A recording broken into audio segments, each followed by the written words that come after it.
Job 18. Then Bildad the Shuhite responded, "How long will you hunt for words? Show understanding, then we can talk. Why are we regarded as beasts and stupid in your eyes?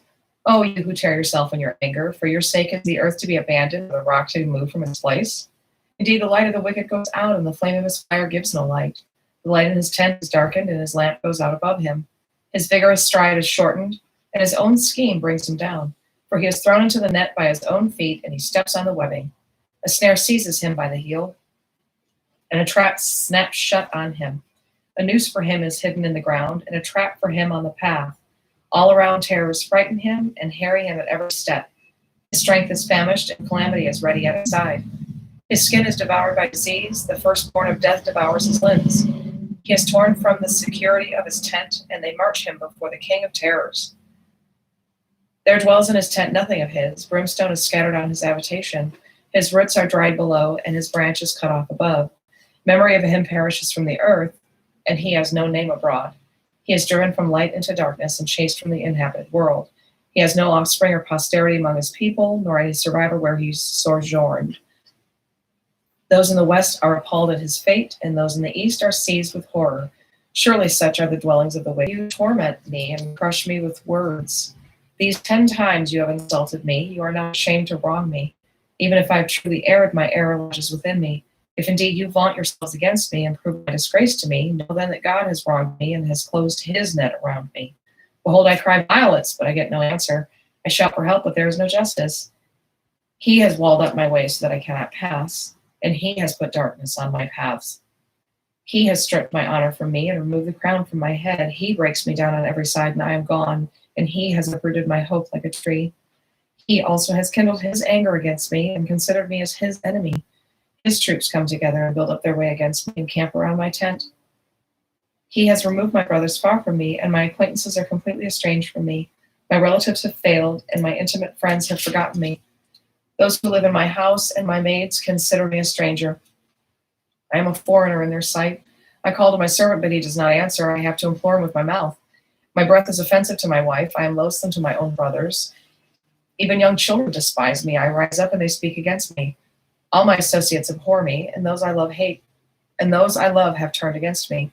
My bone clings to my skin and my flesh, and I have escaped only by the skin of my teeth. Pity me. Pity me, O you, my friends, for the hand of God has struck me. Why do you persecute me as God does, and are not satisfied with my flesh?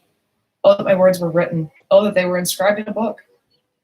That with an iron stylus and lead they were engraved in the rock forever. As for me, I know that my Redeemer lives, and at the last he will take his stand on the earth. Even after my skin is destroyed, yet for my flesh I shall see God. Myself shall behold, and whom my eyes will see, and not another.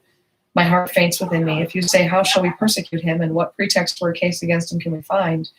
Then be afraid of the sword for yourselves, for wrath brings the punishment of the sword, so that you may know there is judgment. Then Zophar the Naamathite answered, therefore my disquieting thoughts make me respond, even because of my inward agitation. I listen to the reproof which insults me, and the spirit of my understanding makes me answer. Do you know this from of old, from the establishment of man on earth, that the triumphing of the wicked is short, and the joy of the godless momentary? Though his loftiness reaches the heavens, and his head touches the clouds, he perishes forever like his refuse. Those who have seen him will say, where is he? He flies away like a dream, and they cannot find him. Even like a vision of the night he is chased away. The eye which saw him sees him no longer, and his place no longer beholds him. His sons favor the poor, and his hands give back his wealth. His bones are full of his youthful vigor, but it lies down with him in the dust. Though evil is sweet in his mouth, and he hides it under his tongue, though he desires it, will not let it go, but holds it in his mouth, yet his food in his stomach is changed to the venom of cobras within him. He swallows riches, but will vomit them up. God will expel them from his belly. He sucks the poison of cobras, the viper's tongue slays him. He does not look at the streams, the rivers flowing with honey and curds. He returns what he has attained and cannot swallow it. As to the riches of his trading, he cannot even enjoy them. For he has oppressed and forsaken the poor. He has seized a house which he has not built. Because he knew no quiet within him, he does not retain anything he desires. Nothing remains for him to devour, therefore his prosperity does not endure. In the fullness of his plenty, he will be cramped. The hand of everyone who suffers will come against him. When he fills his belly, God will send his fierce anger on him. and will rain it on him while he is eating. He may flee from the iron weapon, but the bronze bow will pierce him. It is drawn forth and comes out of his back, even the glittering point from his gall. Terrors come upon him, complete darkness is held in reserve for his treasures, and unfanned fire will devour him. It will consume the survivors in his tent. The heavens will reveal his iniquity, and the earth will rise up against him. The increase of his house will depart, his possessions will flow away in the day of his anger. This is the wicked man's portion from God, even the heritage decreed to him by God.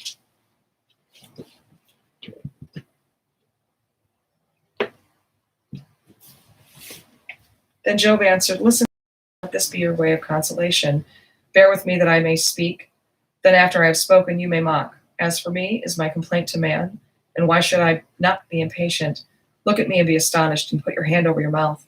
Even when I remember, I am disturbed, and horror takes hold of my flesh. Why do the wicked still live, continue on, and also become very powerful? Their descendants are established with them in their sight, and their offspring before their eyes. Their houses are safe from fear, and the rod of God is not on them.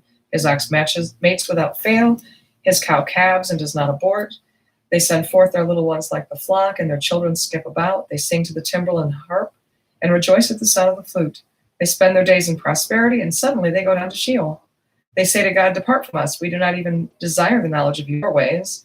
Who is the Almighty that we should serve him? And what would we gain if we entreat him? Behold, their prosperity is not in their hand. The counsel of the wicked is far from me. How often is the lamp of the wicked put out, or does their calamity fall on them? Does God apportion destruction in his anger? Are they as straw before the wind, and like chaff which the storm carries away? You say, God stores away a man's iniquity for his sons. Let God repay him so that he may know it.